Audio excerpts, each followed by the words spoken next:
ଜଗନ୍ନାଥ। ବନ୍ଧୁଗଣ, ଆଜି ହେଉଛି 29 ଜୁନ୍ 2025 ରବିବାର, ଆଷାଢ଼ ମାସ ଶୁକ୍ଳପକ୍ଷ ଚତୁର୍ଥୀ ଏବଂ ମିଥୁନ 15 ଦିନ। ଆଜିର ସୂର୍ଯ୍ୟୋଦୟ ସମୟ ସକାଳ 5:09 ଏବଂ ସୂର୍ଯ୍ୟାସ୍ତ ସମୟ ସନ୍ଧ୍ୟା 6:30। ବର୍ତ୍ତମାନ ଆସନ୍ତୁ ଜାଣିବା ଆଜିର ରାଶିଫଳ ବିଷୟରେ। ପ୍ରଥମେ ଜାଣିବା ମେଷ ରାଶି ବିଷୟରେ। ମେଷ ରାଶି ଆଜି ଘାତବାର, ଘାତଚନ୍ଦ୍ର ଯୋଗୁଁ ବାଦବିବାଦ, ସ୍ୱାସ୍ଥ୍ୟ, ଆର୍ଥିକ କାରବାର, ଉଚ୍ଚସ୍ଥାନ ଆରୋହଣ, ଗ୍ୟାସ୍, ଇଲେକ୍ଟ୍ରିକ୍ ଦ୍ରବ୍ୟ ବ୍ୟବହାର, ଯାନବାହନ ଆରୋହଣ, ସ୍ୱଜନ, ପରିଜନ, ବନ୍ଧୁବାନ୍ଧବ, ସହକର୍ମୀ, ସହଯୋଗୀ ଓ ପଡ଼ୋଶୀଙ୍କ ସହ କଥାବାର୍ତ୍ତା ବେଳେ ସତର୍କତା ଅବଲମ୍ବନ କରିବେ। ମନରେ ଅସ୍ଥିରତା, ପରିବାରରେ ମନୋମାଳିନ୍ୟ ଏବଂ ନିଜର ପ୍ରିୟ ଲୋକମାନେ ବିରୋଧ କରିବେ।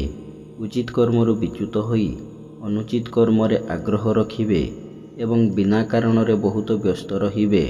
ବାଣିଜ୍ୟ, ବ୍ୟବସାୟ ଓ ପରିବହନରେ କ୍ଷତି ପହଞ୍ଚିବ ଏବଂ କର୍ମରେ ବିଫଳତା ଓ ବାଧାବିଘ୍ନ ଲାଗି ରହିବ। ଯେଉଁମାନଙ୍କର ଦ୍ୱିଜା ମେଷ, ସେମାନେ ଆଜି ସତର୍କତା ଅବଲମ୍ବନ କରିବେ।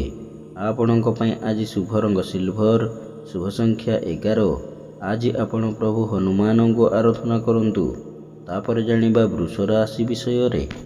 ବୃଷ ରାଶି ଆଜି ଦ୍ୱାଦଶ ଚନ୍ଦ୍ର ଏବଂ ରବିବାର ଯୋଗୁଁ ଅଯଥା ଖର୍ଚ୍ଚ, ବଦ ଖର୍ଚ୍ଚ, ପରିବାରର ଖର୍ଚ୍ଚ ଭାରରେ କମ୍ ରହିବ ଏବଂ ଖର୍ଚ୍ଚ ପ୍ରତି ଅନାଗ୍ରହ, ସଞ୍ଚୟ ପ୍ରତି ମନରେ ଆଗ୍ରହ ପ୍ରକାଶ ପାଇବ। ଧନର ସତ୍ ବିନିଯୋଗ କରିବେ ଏବଂ ଉନ୍ନତିମୂଳକ କର୍ମରେ ଧନର ବିନିଯୋଗ କରିବେ। ମନରେ ପ୍ରସନ୍ନତା, ଚାଲିଚଳନରେ ସଂଯମତା ଏବଂ ସମସ୍ତ କର୍ମରେ ତତ୍ପରତା ଓ ସମୟାନୁବର୍ତ୍ତିତା ପ୍ରକାଶ ପାଇବ। ବାଣିଜ୍ୟ, ବ୍ୟବସାୟରେ ଆୟଠାରୁ ବ୍ୟୟ ବହୁତ କମ୍ ରହିବ ଏବଂ ଆୟର କିଛି ଅଂଶ ସଞ୍ଚୟରେ ବିନିଯୋଗ କରିବେ।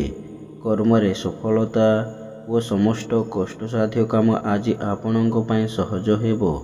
ଯେଉଁମାନଙ୍କର ରୋହିଣୀ ବୃଷ, ସେମାନେ ଆଜି ସୁଫଳ ପାଇବେ। ଆପଣଙ୍କ ପାଇଁ ଆଜି ଶୁଭ ରଙ୍ଗ ନୀଳ, ଶୁଭ ସଂଖ୍ୟା 2। ଆଜି ଆପଣ ମା କମଳାଙ୍କୁ ଆରାଧନା କରନ୍ତୁ। ତାପରେ ଜାଣିବା ମିଥୁନ ରାଶି ବିଷୟରେ। ମିଥୁନ ରାଶି ଆଜି ଏକାଦଶ ଚନ୍ଦ୍ର, ରବିବାର ଓ ଶୁକ୍ରଙ୍କ ନକ୍ଷତ୍ର ଭୋଗ ହେଉଥିବାରୁ ଆୟର ମାର୍ଗ ଅତି ଉତ୍ତମ ହେବ ଏବଂ ବିଭିନ୍ନ ଉତ୍ସରୁ ଧନ ପ୍ରାପ୍ତି ହେବ। ଆକସ୍ମିକ ଧନ ଲାଭ, କୌଣସି ବିଶେଷ ସୂତ୍ରରୁ ଧନ ପ୍ରାପ୍ତି ଏବଂ ଆୟର ନୂତନ ମାର୍ଗ ଖୋଲିବ।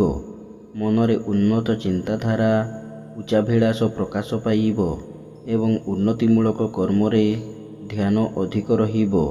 ବାଣିଜ୍ୟ, ବ୍ୟବସାୟ ଓ ପରିବହନରେ ଆୟ ଅତି ଉତ୍ତମ ହେବ ଏବଂ ନୂତନ ବ୍ୟବସାୟର ସୁଯୋଗ ଜୁଟିବ। କର୍ମରେ ସଫଳତା, ସମ୍ମାନ ଓ କର୍ମସ୍ଥାନର ସମସ୍ତ ସୁବିଧା ସୁଯୋଗ ହାସଲ କରିବେ। ଯେଉଁମାନଙ୍କର ଆଦ୍ରା ମିଥୁନ, ସେମାନେ ଆଜି ଉପକୃତ ହେବେ।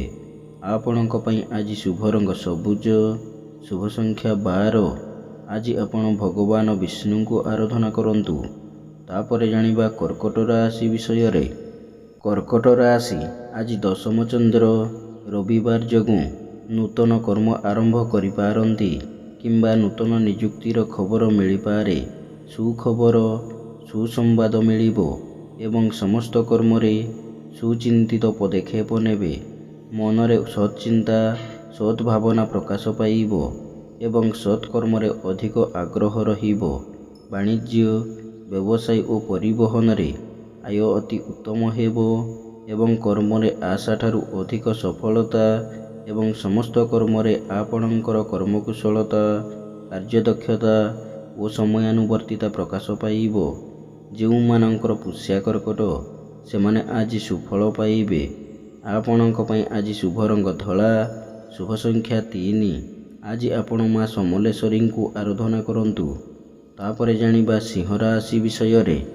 ସିଂହ ରାଶି ଆଜି କୃଷ୍ଣପକ୍ଷର ନବମ ଚନ୍ଦ୍ର ଯୋଗୁଁ ମାନସମ୍ମାନ ହାନି, ମାନସିକ ଦୁଶ୍ଚିନ୍ତା, ପରିବାରରେ ମନୋମାଳିନ୍ୟ, ସ୍ୱଜନରେ ବିବାଦ, ପଡ଼ୋଶୀଙ୍କ ସହ ତିକ୍ତତା ଏବଂ ନିଜର ପ୍ରିୟ ବନ୍ଧୁ କିମ୍ବା ପୁରାତନ ବନ୍ଧୁଙ୍କ ସହ ବିବାଦ କିମ୍ବା ତାଙ୍କଠାରୁ ଅପମାନ ପାଇପାରନ୍ତି। ଉନ୍ନତିମୂଳକ କର୍ମରେ ପ୍ରତିବନ୍ଧକ ଏବଂ ଧାର୍ମିକ କର୍ମରେ ବିଘ୍ନ ଦେଖାଦେବ। ବାଣିଜ୍ୟ, ବ୍ୟବସାୟ ଓ ପରିବହନରେ ମାନ୍ଦାବସ୍ଥା ଲାଗି ରହିବ ଏବଂ ଆର୍ଥିକ ସ୍ଥିତି ପ୍ରଭାବିତ ହେବ। କର୍ମରେ ବିଫଳତା ଓ ସହକର୍ମୀଙ୍କ ଉପହାସର ପାତ୍ର ହେବେ। ଯେଉଁମାନଙ୍କର ପୂର୍ବା ଫାଲ୍ଗୁନୀ ସିଂହ, ସେମାନେ ଆଜି ସତର୍କ ହେବେ। ଆପଣଙ୍କ ପାଇଁ ଆଜି ଶୁଭ ରଙ୍ଗ ଲାଲ, ଶୁଭ ସଂଖ୍ୟା 6। ଆଜି ଆପଣ ମା କମଳାଙ୍କୁ ଆରାଧନା କରନ୍ତୁ। ତାପରେ ଜାଣିବା କନ୍ୟା ରାଶି ବିଷୟରେ। କନ୍ୟା ରାଶି ଆଜି ଅଷ୍ଟମ ଚନ୍ଦ୍ର ଯୋଗୁଁ ମନରେ ବିରକ୍ତି ଭାବ ଓ ଚିଡ଼ଚିଡ଼ାପଣ ପ୍ରକାଶ ପାଇବ ଏବଂ ଚାଲିଚଳନ, ବ୍ୟବହାର, କଥାବାର୍ତ୍ତା ଓ ସମସ୍ତ କର୍ମ ବିବାଦୀୟ ହେବ। ସମସ୍ତ କର୍ମରେ ବାଧାବିଘ୍ନ ଓ ପ୍ରତିବନ୍ଧକ ଆସିବ। ଅଯଥା ଖର୍ଚ୍ଚ, ବୃଥା ଭ୍ରମଣ ଲାଗି ରହିବ ଏବଂ ଶାରୀରିକ ପୀଡ଼ା ଭୋଗିବେ। ଠିକ୍ ସମୟରେ ଠିକ୍ ନିଷ୍ପତ୍ତି ନେବାରେ ଅସମର୍ଥ ହେବେ ଏବଂ ସମସ୍ତ କର୍ମରେ ଭୁଲ ନିଷ୍ପତ୍ତି ନେବେ। ବାଣିଜ୍ୟ, ବ୍ୟବସାୟ ଓ ପରିବହନରେ ଆୟଠାରୁ ବ୍ୟୟ ଅଧିକ ହେବ ଏବଂ କର୍ମରେ ବିଫଳତା ଓ ସମସ୍ତ କର୍ମ କଣ୍ଟକ ସଦୃଶ ମନେ ହେବ। ଯେଉଁମାନଙ୍କର ଚିତ୍ରା କନ୍ୟା, ସେମାନେ ଆଜି ସତର୍କ ହେବେ। ଆପଣଙ୍କ ପାଇଁ ଆଜି ଶୁଭ ରଙ୍ଗ ସବୁଜ, ଶୁଭ ସଂଖ୍ୟା 8। ଆଜି ଆପଣ ମା ତ୍ରିପୁରା ସୁନ୍ଦରୀଙ୍କୁ ଆରାଧନା କରନ୍ତୁ। ତାପରେ ଜାଣିବା ତୁଳା ରାଶି ବିଷୟରେ। ତୁଳା ରାଶି ଆଜି ସପ୍ତମ ଚନ୍ଦ୍ର ରବିବାର ଓ ଶୁକ୍ରଙ୍କ ନକ୍ଷତ୍ର ଭୋଗ ହେଉଥିବାରୁ ମାନସିକ, ପାରିବାରିକ ଶାନ୍ତି ଏବଂ ଦାମ୍ପତ୍ୟ ଜୀବନରେ ମଧୁରତା ଆସିବ। ଧନ ସମ୍ପଦ ବୃଦ୍ଧି ପାଇବ ଏବଂ ଆୟର କିଛି ଅଂଶ ଆମୋଦ ପ୍ରମୋଦ, ମୌଜ ମଜଲିସରେ ଖର୍ଚ୍ଚ କରିବେ। ପରିଚିତ ମହିଳାଙ୍କ ଠାରୁ ସାହାଯ୍ୟ, ସହଯୋଗ ଓ ଧନ ପାଇବେ।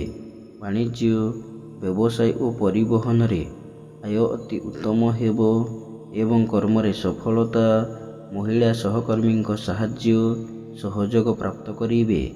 ଯେଉଁମାନଙ୍କର ସ୍ୱାତି ତୁଳା, ସେମାନେ ଆଜି ସୁଫଳ ପାଇବେ।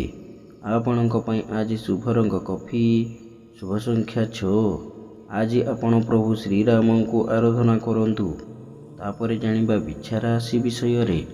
ବିଛା ରାଶି ଆଜି ଷଷ୍ଠ ଚନ୍ଦ୍ର ଏବଂ ରବିବାର ଯୋଗୁଁ ରୋଗ, ଋଣ, ଦୁଃଖ, ଶୋକ ଓ କ୍ଲେଶ ତଥା ମାନସିକ ଅବସାଦରୁ ସାମୟିକ ମୁକ୍ତି ମିଳିବ। ଶତ୍ରୁମାନେ ମିତ୍ରତାର ହାତ ବଢ଼ାଇବେ ଏବଂ ଆପଣଙ୍କ ବକ୍ତବ୍ୟରେ ସମ୍ମୋହନର ଶକ୍ତି ରହିବ। ଯଶ, ସମ୍ମାନ, ସାମାଜିକ ପ୍ରତିଷ୍ଠା ଏବଂ ଜନସମ୍ପର୍କ ବୃଦ୍ଧି ପାଇବ ଏବଂ କୌଣସି ସଭା କିମ୍ବା ସଂଗଠନର ନେତୃତ୍ୱ ନେବେ। ବାଣିଜ୍ୟ, ବ୍ୟବସାୟ ଓ ପରିବହନରେ ଆୟ ଅତି ଉତ୍ତମ ହେବ ଏବଂ କର୍ମରେ ସଫଳତା ଓ କର୍ମସ୍ଥାନର ସମସ୍ତ ବାଧାବିଘ୍ନ ଓ ପ୍ରତିବନ୍ଧକ ଦୂର ହେବ। ଯେଉଁମାନଙ୍କର ଅନୁରାଧା ବିଚ୍ଛା, ସେମାନେ ଆଜି ଉପକୃତ ହେବେ। ଆପଣଙ୍କ ପାଇଁ ଆଜି ଶୁଭ ରଙ୍ଗ ହଳଦିଆ, ଶୁଭ ସଂଖ୍ୟା 11। ଆଜି ଆପଣ ମା ବଗଳାମୁଖୀଙ୍କୁ ଆରାଧନା କରନ୍ତୁ। ତାପରେ ଜାଣିବା ଧନୁ ରାଶି ବିଷୟରେ। ଧନୁ ରାଶି ଆଜି କୃଷ୍ଣ ପକ୍ଷର ପଞ୍ଚମ ଚନ୍ଦ୍ର ଘାତ ନକ୍ଷତ୍ର ଯୋଗୁଁ ମାନ ସମ୍ମାନ ହାନି, ମାନସିକ ଦୁଶ୍ଚିନ୍ତା, ପରିବାରରେ ମନୋମାଳିନ୍ୟ, ସ୍ୱଜନରେ ବିବାଦ ଏବଂ ଇତର ଜନଠାରୁ ଅପମାନ ପାଇବେ। ମନ ଅସ୍ଥିର ଓ ବିଷାଦଗ୍ରସ୍ତ ରହିବ ଏବଂ ଅପଯଶ, ଅପନିନ୍ଦା ମିଳିବ। ସନ୍ତାନମାନଙ୍କ ଚାଲିଚଳନ ଓ ପିତାମାତାଙ୍କ ସ୍ୱାସ୍ଥ୍ୟକୁ ନେଇ ଚିନ୍ତିତ ହେବେ। ପାରିବାରିକ ବିବାଦ ଓ ପୈତୃକ ସମ୍ପତ୍ତିକୁ ନେଇ ବିବାଦ ଲାଗି ରହିବ ଏବଂ ପରିବାରରେ ଅଶାନ୍ତିର ବାତାବରଣ ଲାଗି ରହିବ। ବାଣିଜ୍ୟ, ବ୍ୟବସାୟ ଓ ପରିବହନରେ କ୍ଷତି ପହଞ୍ଚିବ ଏବଂ କର୍ମରେ ବିଫଳତା ଓ ସହକର୍ମୀଙ୍କ ବିରୋଧର ଶିକାର ହେବେ। ଯେଉଁମାନଙ୍କର ପୂର୍ବ ଆଷାଢ଼ ଧନୁ, ସେମାନେ ଆଜି ସତର୍କ ହେବେ। ଆପଣଙ୍କ ପାଇଁ ଆଜି ଶୁଭ ରଙ୍ଗ ଗୋଲାପୀ, ଶୁଭ ସଂଖ୍ୟା 7। ଆଜି ଆପଣ ମା ତାରାଙ୍କୁ ଆରାଧନା କରନ୍ତୁ। ଆପଣଙ୍କ ଦିନଟି ଭଲରେ କଟିବ। ତାପରେ ଜାଣିବା ମକର ରାଶି ବିଷୟରେ। ମକର ରାଶି ଆଜି କୃଷ୍ଣ ପକ୍ଷର ଚତୁର୍ଥ ଚନ୍ଦ୍ର ଓ ଶୁକ୍ରଙ୍କ ନକ୍ଷତ୍ର ଭୋଗ ହେଉଥିବାରୁ ସମସ୍ତ ଆଶା, ଆକାଂକ୍ଷା ଓ ଅଭିଳାଷ ପୂର୍ଣ୍ଣ ହେବ ଏବଂ ସମସ୍ତ ଇପ୍ସିତ ପଦାର୍ଥ ହାତ ପାହାନ୍ତାରେ ଉପଲବ୍ଧ ହେବ।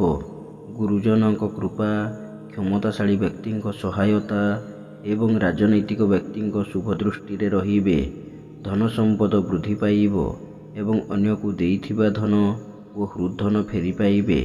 ବାଣିଜ୍ୟ, ବ୍ୟବସାୟ ଓ ପରିବହନରେ ଆୟ ଅତି ଉତ୍ତମ ହେବ ଏବଂ ନୂତନ ପରିବହନ ବ୍ୟବସାୟର ସୁଯୋଗ ଜୁଟିବ ଏବଂ କର୍ମରେ ସଫଳତା ଓ ସମ୍ମାନ ମିଳିବ। ଯେଉଁମାନଙ୍କର ଉତ୍ତର ଆଷାଢ଼ ମକର ସେମାନେ ଆଜି ସୁଫଳ ପାଇବେ। ଆପଣଙ୍କ ପାଇଁ ଆଜି ଶୁଭ ରଙ୍ଗ ବାଇଗଣୀ, ଶୁଭ ସଂଖ୍ୟା 6। ଆଜି ଆପଣ ମା ଭୈରବୀଙ୍କୁ ଆରାଧନା କରନ୍ତୁ। ତାପରେ ଜାଣିବା କୁମ୍ଭ ରାଶି ବିଷୟରେ। କୁମ୍ଭ ରାଶି ଆଜି ତୃତୀୟ ଚନ୍ଦ୍ର ଓ ଶୁକ୍ରଙ୍କ ନକ୍ଷତ୍ର ଭୋଗ ହେଉଥିବାରୁ ମନରେ ପ୍ରସନ୍ନତା, ସ୍ୱଜନରେ ସୁସମ୍ପର୍କ, ପରିବାରରେ ସୁଖ ଶାନ୍ତି ଏବଂ ଭାଇ ଭଉଣୀଙ୍କ ପ୍ରତି ସ୍ନେହ, ଶ୍ରଦ୍ଧା ଓ ଆନ୍ତରିକତା ଅଧିକ ରହିବ। ସୁଖବର, ସୁସମ୍ବାଦ ମିଳିବ ଏବଂ ସମସ୍ତ କର୍ମରେ ସ୍ୱଚ୍ଛତା ଓ ସମୟାନୁବର୍ତ୍ତିତା ପ୍ରକାଶ ପାଇବ।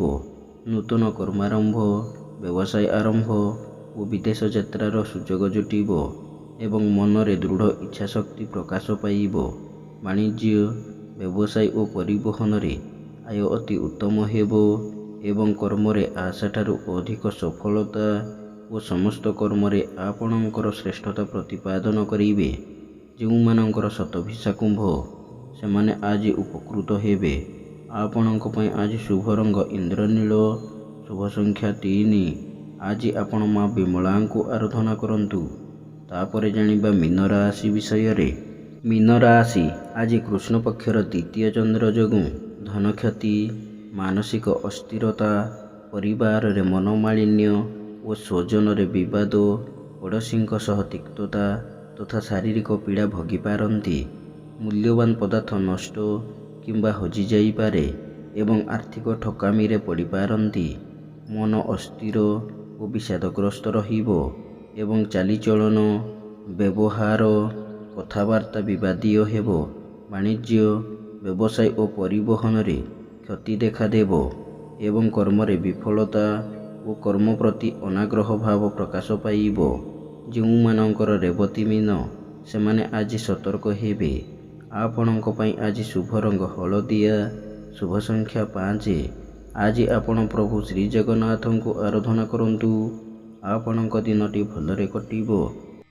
ଏମିତି ପ୍ରତ୍ୟେକ ଦିନ ରାଶିଫଳ ବିଷୟରେ ଜାଣିବା ପାଇଁ ବର୍ତ୍ତମାନ ଆମ ଚ୍ୟାନେଲକୁ ସବସ୍କ୍ରାଇବ୍ କରନ୍ତୁ ଏବଂ ପାଖରେ ଆସୁଥିବା ବେଲ୍ ଆଇକନ୍କୁ ମଧ୍ୟ ପ୍ରେସ୍ କରିନିଅନ୍ତୁ ଏବଂ ଭିଡ଼ିଓଟିକୁ ନିଜ ପରିବାର, ବନ୍ଧୁବାନ୍ଧବକୁ ମଧ୍ୟ ସେୟାର କରିନିଅନ୍ତୁ। ଜୟ ଜଗନ୍ନାଥ।